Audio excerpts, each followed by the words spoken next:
갑자기 그 네. 정책이 생각이 나네요. 예. 2024년 상반기에 재밌는 정책 하나 나왔잖아요. 세컨드홈. 세컨드홈이 교수님 말씀하신 예. 것처럼 인구 소멸 지역에 주택을 사게 되면 네. 세제 혜택을 준다는 건데 네. 역으로 해석하게 되면 자, 정부는 집값 오르면 규제를 하잖아요. 예. 집값 떨어지면 규제를 푸는데 규제를 풀어줄 때니까 집 사라는 얘기는 그렇죠. 예. 집값이 안 올라갈 수도 그렇죠. 있다라는 걸 반증하는 것이기 반증하는 때문에 것이죠. 저는 그 세컨드홈 지역을 반대로 해석하는 것도 좋겠다. 네. 거기에 빠져있는 지역 위주로 좀 접근을 할 필요가 있지 않나 하는 생각도 합니다. 네. 하여튼 그런 의견까지 참 도움이 되고요. 그러니까 여러분들이 다양한 전문가들의 의견을 잘 고루 숙지하셔서 혹여나 내가 미처 못 보고 판단하는 일이 없도록. 맞습니다. 굉장히 중요한. 네? 왜냐하면 제가 강연 중에 이런 표현 종종 해요. 콩나물 깎지 마세요. 콩나물 왜 깎습니까? 저희 어머니한테도 자주 말씀드려요. 콩나물 깎지 마시라. 콩나물 깎는다고 부자 되지 않아요. 근데 집에 대한 의사결정은 내 집 마련이라든가 뭐 전세도 마찬가지. 굉장히 중요하죠. 혹은 뭐 투자든 뭐 갭 투자든 뭐가 됐든 간에 집에 대한 의사결정은 미스저지를 안 해야 되는데 네네. 오판을 안 해야 되는데 근데 여기 이렇게 물 한 병이 있지만 이렇게 보면 동그라미 같이 보이잖아요. 네. 근데 밑에서 보면 전혀 다른 모습이잖아요. 그렇죠. 이렇게 보면 또 다른 모습이라고요.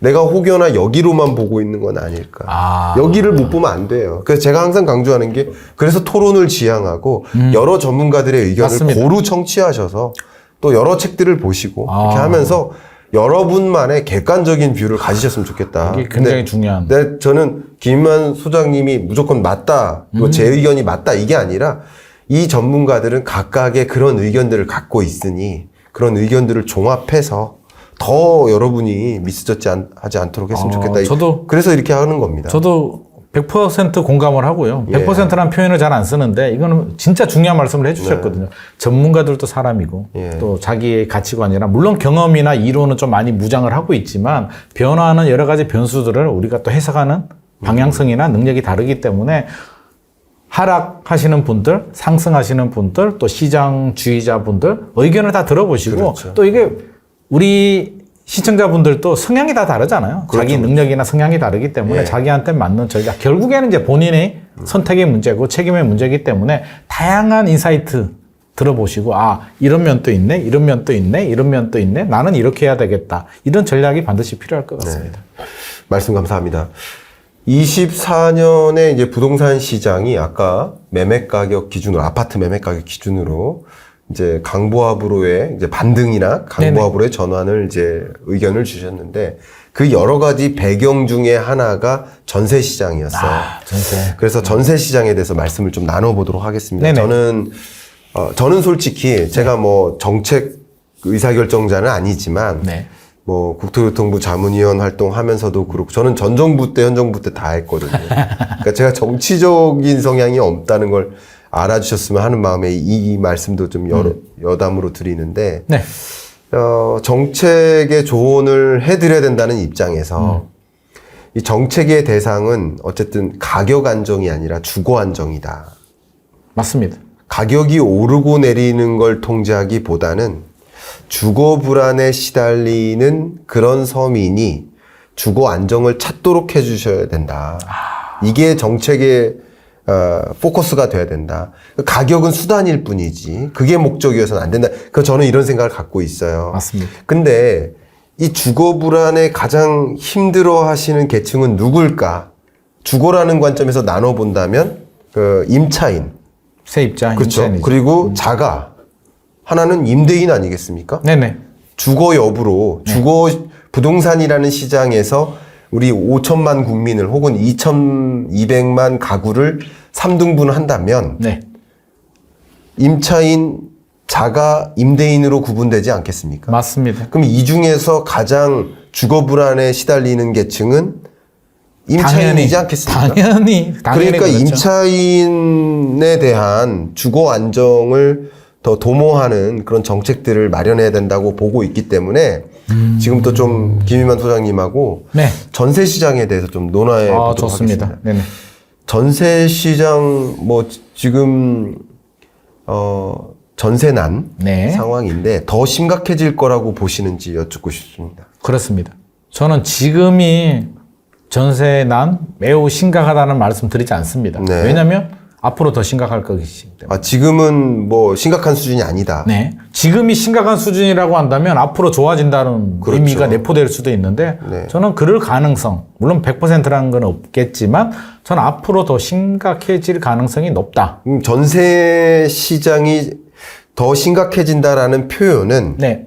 전세 공급 대란으로 전개된다라는 두 가지 의미가 말씀이실까요? 내포되어 있죠. 전세 가격이 상승한다는 그렇죠. 의미를 내포할 수도 있고요. 두 번째, 전세집을 구하기도 힘들 것이다. 그러니까 그게 두 가지가 맞물리는 거 아니겠습니까? 전세 맞물리면 공급이 가격이- 부족하니까 가격이 그렇죠. 오르는. 그게 맞물려서 이렇게 돌아가는데 네.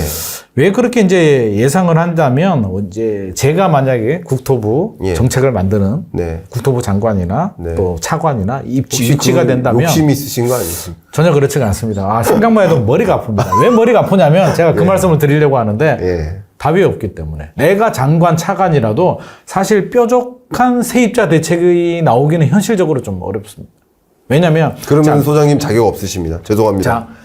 자격 없으십니다. 그래서 제가 장관 대책이 있어야 됩니다. 자, 매매 같은 경우는 수많은 대책들이 나오고 있고 나왔고 물론 그게 가격 안정 효과가 있느냐 없느냐는 다른 문제고요. 네. 세금을 규제할 수도 있고요. 대출을 규제할 수도 있고요. 구매 능력을 규제할 수도 있고 뭐 공급 대책이 나올 수도 있고 나오는데 네. 전세 대책 같은 경우는 사실 공급을 꾸준하게 하는 것 외에는 전세 가격을 직접 컨트롤 하기가 굉장히 민감하고요. 우리가 말은 쉽죠. 전세 대출이 문제야. 네. 전세 대출을 너무 MB정부 때 시행을 하게 되면서 전세 대출이 늘어나니까 전세 역전세도 생기고 왜곡도 생기고 네. 전세 가격이 많이 올라갔어. 그러면 전세 가격을 지금 줄일 수 있을까요? 이미 시행하고 있는 제도를 전세 한도를 줄이겠다. 현실적으로 그러면 신혼부부들이 전세집을 구하려고 하는데 전세 한도가 줄어든다? 그게 과연 주거 안정에 도움이 될까요? 주거 불안이 더 심각해지죠. 주거 불안이 심각하죠. 그러니까 투자한 투자자도 힘들어지겠지만 네. 역시 힘들어질 수 있겠죠. 그렇죠. 그러면 임차인. 대출을 건드리기도 어렵고, 그러면 전세 가격을 건드리는 제도가 이제 계약갱신 청구 2+2가 2020년 7월 31일에 이제 시행이 됩니다. 네. 가격을 컨트롤하는 거죠. 야, 2년 더 청구하게 되면 5% 이내로 못 올리고 2년 더 거주해. 4년이 됩니다. 그러면 시장의 수요자들은 우리가 앞서서 이제 게임이론 웃으면서 잠깐 얘기를 했지만 자기가 중요하단 말이에요. 네. 집주인이 세입자의 주거 안정을 위해서 내가 기꺼이 4년은 양보하리라. 그런 집주인이 과연 몇 명이나 되겠습니까? 말은 맞죠. 원론적으로 서민 주거 안정이 중요한데 그게 내 문제가 되면 입장이 달라지는 거죠. 네.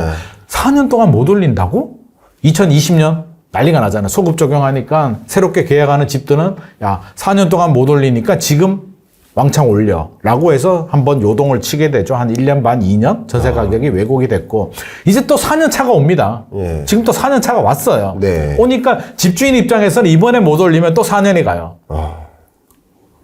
목숨을 걸고 어떻게 보면 이번에 또 2년과 4년은 전혀 다른 개념이거든요. 2년은 한번 놓쳐도 2년 지나가는데 4년은 2년의 2배잖아요. 네. 10년이면 강산이 변하는데 4년이면 강산 변화는 40%의 기간을 내가 또 전세금을 못 올리고 가야 된다. 네. 엄청난 손실이 발생할 밖에는 없기 때문에 지금 집주인들이 기회만 되면 네. 그동안 못 올렸던 손실분 앞으로 또 기회비용까지 포함해서 전세 가격을 올리는데 시장 분위기가 올릴 수 없는 분위기예요. 예를 들어서 2022년처럼 금리가 많이 올라가지고 네. 전세 수요가 월세로 전환이 또 되고 물량도 좀 나오면서 전세 가격이 떨어지면 떨어지는 와중에 어느 집주인이 용감하게 전세 가격을 막 올리겠습니까? 근데 지금 맞물리잖아요. 네. 시기가 딱 맞물려. 하필이면. 맞물렸어요.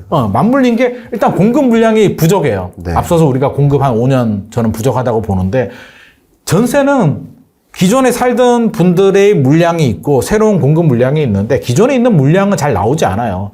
오히려 더 안 나와. 네. 왜? 2+2 4년 동안 눌러 앉아버리니까 기존에는 2년 살다가 또 손바뀜이 되고 아니면 1년 살다가 나오는 분들이 있는데 이제 기본적으로 전세 가격이 떨어질 때 아니면 4년 그냥 갑니다. 매물 회전이 안 돼요. 네.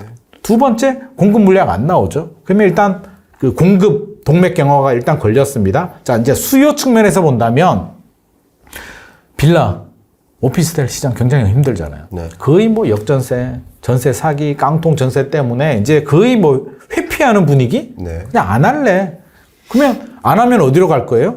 월세로 가거나 아파트 전세 시장으로 가는 수밖에 없잖아요. 그렇죠. 아파트로 많이 유입이 됩니다. 안 그래도 아파트의 수요가 늘어나는데 수요가 2배까지는 아니더라도 훨씬 더 많은 수요들이 지금 유입이 되고 있는 상황이 있죠. 네. 집값이 폭발적으로 또 막 올라가고 상승을 할 때 같으면 됐어 그냥 사자라고 하는데 물론 지금 사시는 분들도 계시지만 아직도 관망하시는 분들 계시거든요. 네. 그럼 관망 어디 가서 관망을 할까요? 전세로 가야겠죠.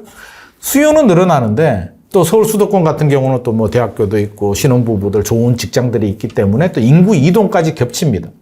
그러면 수요는 늘어나는데 공급은 부족하다? 전세 가격이 떨어지는 건 우리가 경험했잖아요. 딱 두 가지 케이스가 있습니다. 하나는 금리가 2022년처럼 급등해가지고 월세가 더 유리할 때. 네. 두 번째는 공급 물량이 많이 나올 때. 헬리오시티 9,510세대 입주 물량 나올 때 전용 84가 뭐 4억 5천까지인가 떨어졌던 적이 있거든요. 네. 물론 한 6개월 만에 금방 회복을 했습니다. 일시적인 현상인데 지금 또 뭐 올림픽파크 포레온 둔촌주공 12,000세대 물량 나올 때 강동구는 지금 서울 물량의 40% 정도를 받아내고 있기 때문에 좀 약세 지역이지만 서울 전체나 수도권을 본다면 공급 물량 부족해요. 그러면 전세 가격이 올라가는 시점이고 앞으로 더 올라가는데 계약갱신 청구까지 맞물렸단 말이에요. 그래서 제가 앞서서 이제 시작이라고 제가 말씀드린 게 여기서 또 왜곡이 되죠. 그러면 또 전세 가격이 안 그래도 올라가는데 더 많이 올라가게 되고 올라가다가 계속 폭등하지는 않겠죠. 쭉 올라가다가 또 숨고르기를 하지만 내려가기는 현실적으로 좀 어렵다. 네. 그렇다면 세입자 입장에서는 굉장히 어려운 상황인데 정부만 바라보기에는 정부는 무슨 대책을 내놓을 수 있을까? 네. 기껏해야 또 뭐 금융 지원 대책? 정부가 할 수 있는 건 그런 것밖에 없어요. 제일 만만한 게 뭐 서민 주거 안정 자금 지원해주겠다. 네. 이런 내용이지 공급 늘리겠다? 공급 늘리겠다는 거는 문재인 정부도 그렇고요. 윤석열 정부도 그렇고 한결같이 하는 얘기잖아요. 네. 250만 원, 270만 원. 지금 계획처럼 되나요? 사전 청약도 지금 잘 안 되고 있고. 공급 늘리는 게 생각처럼 쉽지 않습니다. 그럼요. 쉽지 않고 그러면 주거 사다리 빌라 오피스텔이라도 공급 물량이 늘어나서 대체자 역할이라도 사실 내 집이 아니기 때문에 아파트 전세가 없으면 오피스텔이나 빌라 전세에 거주할 수도 있잖아요. 네. 그것도 문제잖아. 역전세, 깡통전세 때문에 불안하기도 하고요. 공급을 못해. 그 정부가 나온 대책을 보면 뭐 주차장법 완화해줘가지고 중간 사다리, 뭐 도시형 생활주택 공급 늘리게 해준다는데 공급자한테 물어보세요. 신축 빌라나 오피스텔 짓는 분한테 왜 공급 안 하세요? 법을 바꾸면 공급하실 건가요? 물어보면 그게 아니라고 다 말씀한다고요. 아니야. 법을 바꿔줘서 주차장 늘린다고 해서 지금 공급할 수 있는 상황이 아니야. 대출도 안 나오고 분양도 안 돼. 왜 분양이 안 되냐면 전세가 안 맞춰지니까 분양을 할 수가 없는 거예요. 빌라 같은 경우는 이제 갭으로 많이 투자를 한단 말이에요. 매 분양가가 3억이면 전세를 2억 7천에 맞춰서 야 3천만 원에 서울에 어디 아파트를 사. 그냥 신축 빌라 사. 여기서 사다리 해서 올라가면 돼라는 논리로 많이 분양을 했는데 네. 지금 전세가 안 맞춰지니까 아예 분양 자체가 올스톱이에요. 네. 분양이 안 되는데 누가 공급을 하냐고요. 그래서 주거 사다리 대체제도 지금 안 되는 상황. 그럼 정부가 또 대책을 뭘 내놓을 수 있을까요? 뭐 법을 개정한다? 자금 지원해준다. 지금 그 문제가 아니기 때문에 사실 제가 국토부 장관이라도 뾰족한 전세 문제, 주거 문제를 해결하기는 현실적으로 어렵다. 네. 시간이 필요하다. 공급 물량 늘리는데 뚝딱 하면 나올까요? 그래서 3기 신도시 물량이 좀 많이 쏟아질 때까지는 적어도 좀 어려움이 있지 않을까 생각을 합니다. 네, 지금 전세 공급을 단기간 안에 또 늘리기가 어렵다. 지금 전세 대란이라고 볼 수 있는데 전세 공급이 부족하니까. 네네. 근데 공급을 늘려야 된다고 생각하지만 아직도 부동산 PF 부실 문제가 있고 금융사들이 그렇죠. 대출을 거부하거든요. 맞습니다. 건설사에 대한 대출을 거부하다 보니 건설사가 자금을 마련할 길도 없고 맞습니다. 뭐 이런 아직 뭐 충분한 호황이라고 볼 수 없는데 이런 시장에서 적극적으로 공급을 늘리려 하지 않고 그렇죠. 지금 공급을 늘린다고 인허가 받는다 한들 이 공급은 뭐 한 2, 3년 후에나 아무리 빨라도 맞습니다. 분양이 되니까 단기간 안에 이 전세 공급 부족 현상을 대응할 만한 단기 대응책은 일단 없어 보인다라는 생각을 한 가지 하고요. 네네. 거기에 더해서 소위 임대인 같은 경우는 네네. 전세 공급이 부족한 상황이에요. 네. 그러니까 바기닝 파워가 있는 거죠. 조금 가격을 올릴 수 있는 여지가 있죠. 그럼요. 근데 이 임대인들은 소위 이자 부담이 좀 심각하다 보니까 맞습니다. 전세 가격을 이참에 좀 올려서 자기 이자 부담을 좀 경감시켜 보자. 그렇죠. 디레버리징 해보자. 맞습니다. 이런 수단으로서 전세 가격을 좀 올려잡기 쉬운 전세 공급이 부족한 상황이니까 이런 상황이니까 이 전세난이 더 심각해질 수 있겠다라는 생각을 좀 해봅니다. 네네. 그렇기 때문에 이 전세 시장이 갈수록 심각해질 거라고 본다면 뭔가의 대응책을 고민해야 될 텐데 최근에 저도 이제 의견을 드리겠지만 정부에서도 대응책 중에 하나가 저는 일단은 아파트 선호 현상이 너무 크니까 맞아요. 아무래도 이제 빌라에 대한 비선호 현상은 전세 사기나 깡통 전세나 이런 문제로부터 비롯되니 네네. 이런 문제가 철저히 없도록 규제를 강화하고 네. 또 이런 문제에 본질적으로 이런 문제가 일어나지 않도록 정부가 보증하는 방식 그거 필요하죠. 예, 이런 방식으로 전세 선호가 너무 아파트로만 집중되는 것을 좀 막는 그런 노력도 있어야 되지 않을까 하는 생각을 갖고 있습니다. 굉장히 중요한 포인트를 지적을 해주셨는데요. 앞서서 제가 이제 장관이나 차관이 되면 뾰족한 수가 없다라고 말씀을 드렸지만 제가 장관이 된다면 제가 최우선으로 하고 싶은 정책이 있습니다. 그게 네. 뭐냐면 전세 지금 그 역전세 네. 신뢰가 무너진 주거 사다리부터 저는 복구를 하는데 그러면 왜 빌라 오피스텔 시장을 선호하지 않을까?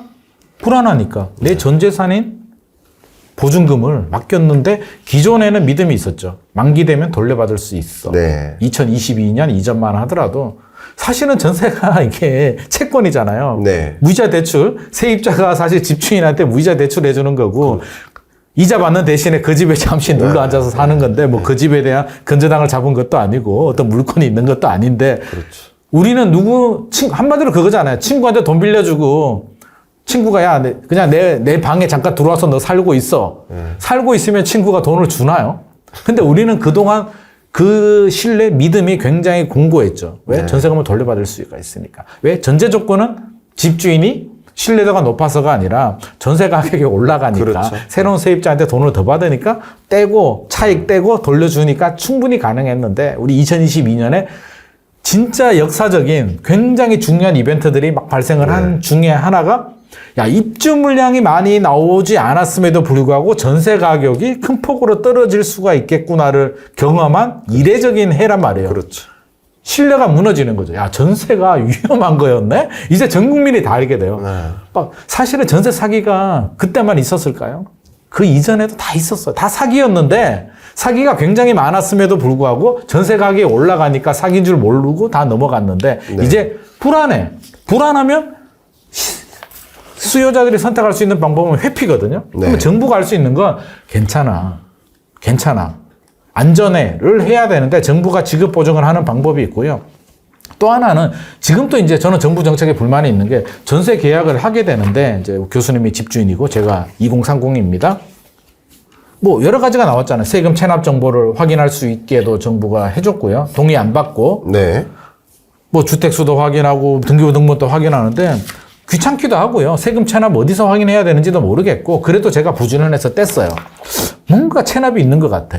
그래서 계약할 때 물어봅니다. 계약 전에 부동산한테도 물어보고 이거 세금 체납이 있는 것 같아요 라고 하면 집주인이나 부동산이 뭐라 그럴까요? 야, 너 무슨 소리야. 지금 교수님이 강남에 여기 건물이 몇 개 있는데 네 돈 떼먹겠어? 걱정하지 마 라고 이야기를 할 거란 말이에요. 네. 야, 그렇지. 건물주가 내 돈 이거 얼마 떼먹겠어? 당연히 계약을 하게 되죠. 여기서 이제 여러 가지 문제들이 생기니까 저는 개인한테 맡기지 말자. 믿고, 전세라는 거는 국가 제도잖아요. 국가 제도를 믿고 계약을 했는데 그 신뢰가 무너지는 거는 정부가 책임을 져야 되는데 돈으로 책임지는 방법이 있고 두 번째는 저는 좀 안전한 계약 시스템. 저는 대한민국의 IT 강국인데 안 될 게 없는 게 전제 계약을 써도 되고요. 종이 계약서를 써요. 그러면 스캔을 따가지고 뭐 중개사협회, 국세청, 허그 다 같이 이제 공동으로 만들어야겠죠. 국가 시스템에 스캔 떠서 업로딩 시키면 검사 우리 유튜브 하시잖아요. 요즘 구독자 늘어서 우리 교수님 굉장히 즐거워하시는데. 아닙니다. 유튜브 저작권 검사하잖아요. 네. 우리가 하나요? 유튜브가 하죠. 유튜브가 하잖아요. 네. 그러면 전세 계약에 대한 안정성은 왜 개인이 해야 될까요? 시스템이 해줘야죠. 요즘 AI 시대에. 아, 그걸 국토부의 정책 방향으로 가져가겠다. 안 될 게 뭐가 있나요? 예, 그러니까요. 집주인 정보가 다 나오잖아요. 네. 계약서 스캔하면 국토부에서 다 확인해서 집주인의 세금 체납 정보 확인 가능하죠. 안 될 게 네. 뭐가 있습니까? 네네. 집주인이 주택 몇 개 가지고 있는지 다 확인 가능하죠. 예. 뭐 실거래 신고가 다 되니까 전세 가율도 확인할 수가 있죠.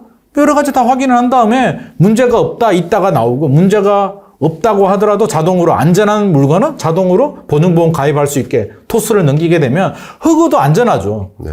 지금은 그냥 서류만 보고 해주니까 돈 막 떼이잖아요. 그렇지. 그러니까 허그도 좋고 세입자도 좋고 국가 그래도 문제가 생기면 그거는 정부가 보증해주게 된다면 정부도 큰 돈 들지 않을 거예요. 그 정도만 검사를 해줘도. 네. 그러면 빌라 오피스텔 시장에 전세 계약 안 할 이유가 뭐가 있나요? 다 해주는데 그냥 계약서만 하면 되는데 해서 문제 있어 그 계약은 무효.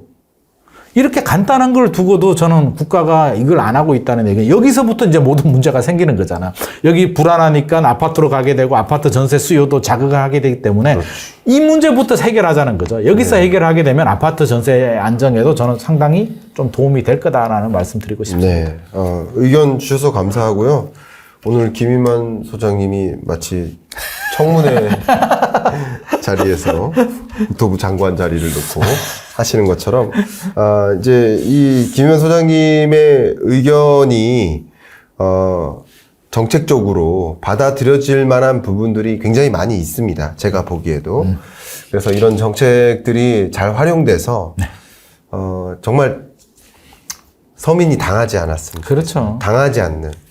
그러니까 주거 불안에 시달리는 서민이 더 주거 불안한 상황에 놓이게 맞습니다. 되는 그런 일은 좀 막기 위해 노력해야 될 거라고 생각하고, 저는 이제 그냥 가격은 보이지 않는 손에 맡기는 게 맞겠다. 맞습니다. 저는 그렇게 생각합니다. 네네. 보이지 않는 손에 맡기는 거고, 주거 불안을 해소하는데, 물론 맞습니다. 뭐 어떤 분들은, 어떤 전문가들은 가격을 낮추는 것이 주거 불안 해소다라고 생각하시는데, 그럼에 따라서 본질적으로 더 큰 불안이나 문제들이 생기기 때문에, 이 자본주의를 살고 있기 때문에 가격은 시장에 의해 정해지도록 가급적이면 놔두고, 그런 과정에서, 그런 시장에서 이런 불협화음, 불법, 사기, 이런 문제가 발생해서 시장을 교란케 하는 그런 일을 막는데 정부가 더 노력을 해야 되지 않나.